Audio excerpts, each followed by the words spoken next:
দেখুন বন্ধুরা, চিতই পিঠাটা এত সুন্দর হয়েছে। এবার আমি আপনাদের একটা ভেঙে দেখাবো। একদম দেখুন কত সুন্দর নরম আর একদম মসৃণ হয়েছে। দেখুন পিঠাটা। ও দিদা, দিদা চালের গুঁড়ো নিয়ে যাচ্ছ, কি বানাবা? আজকে আমরা চিতই পিঠে খাবো।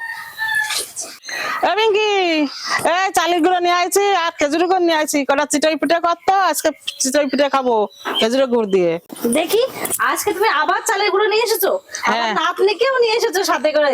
আমি কিন্তু আজকে চালের গুঁড়ো নিয়ে আইছি, চিতই পিঠেই খাবো। আজকে আমি ভাজা পিঠে বানাবো, চিতই পিঠে আমি খাবো না, আমি আজকে চিতই পিঠেই খাবো। না, পাটিসাপটা বানাবো। না, আমি আজকে চিতই পিঠে খেজুরের গুড় দিয়ে খাবো।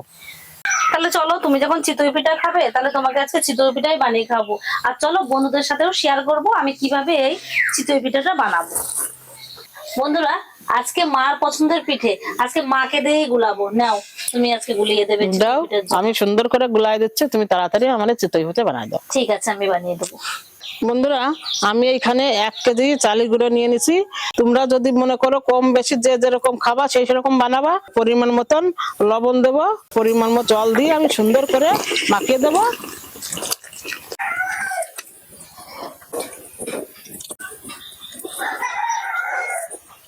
বন্ধুরা দেখো, আমার এই চালের গুঁড়োটা গোলায় নেওয়ার জন্য এরকম একটু গরম জল করে নিতে হবে। আর এরকম সুন্দর করে, এরকম বেশি পাতলাও হবে না, বেশি ঘন হবে না, এরকম করে সুন্দর করে গোলাটা গোলায় নিতে হবে। আমার চালের গুঁড়ো গোলা নিয়ে গেছে, আমার শিগগিরই চিতই পিঠে বানাই দাও। আমার চিতই পিঠের মধ্যে পরান চলে গেছে। চিতই পিঠে আর খেজুরের গুড়। ঠিক আছে, উনুন তো ধরে নিয়েছি। এদিকে মা চিতই পিঠার গোলাটাও গুলিয়ে দিয়েছে। এবার আমি কড়াইতে অল্প একটু তেল দিয়ে দেবো, সাদা তেল, সামান্য একটু তেল দিয়ে দেবো। তেল দিয়ে আমি কড়াইতে চারিপাশে মাখিয়ে দেবো। এবার আমি এক হাতা করে দিয়ে দেবো।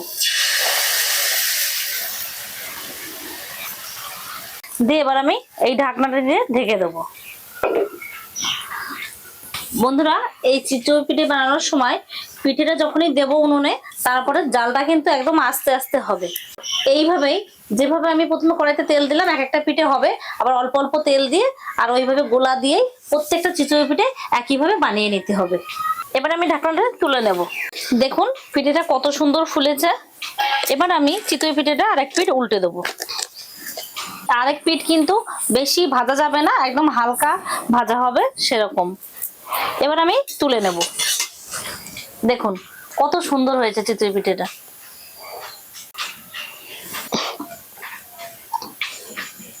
দেখুন বন্ধুরা, আমরা তো চিতই পিঠে বানাচ্ছি আর এখানে আমাদের ভুলুটা এসে বসে আছে।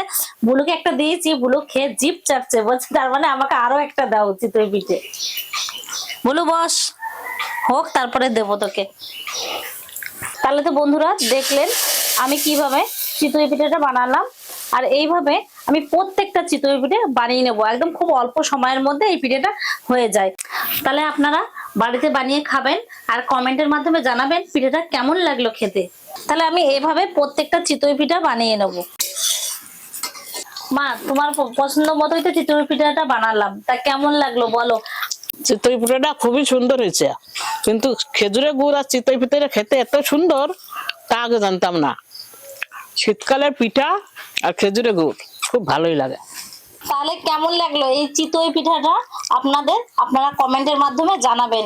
আর দেখুন আমার ননদ ঠাকুরপোরা সবাই এসেছে, ওরা কিন্তু আজকে প্রথমেই খেলো। ওর বড় মার জন্য আজকে এই চিতই পিঠাটা বানালাম।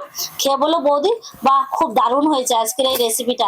আর আপনারাও জানাবেন কমেন্টের মাধ্যমে। আর আমার চ্যানেলটি সাবস্ক্রাইব করবেন আমার নিত্য নতুন রেসিপি দেখার জন্য। আর আজকের ভিডিওটা এই পর্যন্ত। Tata, bye bye.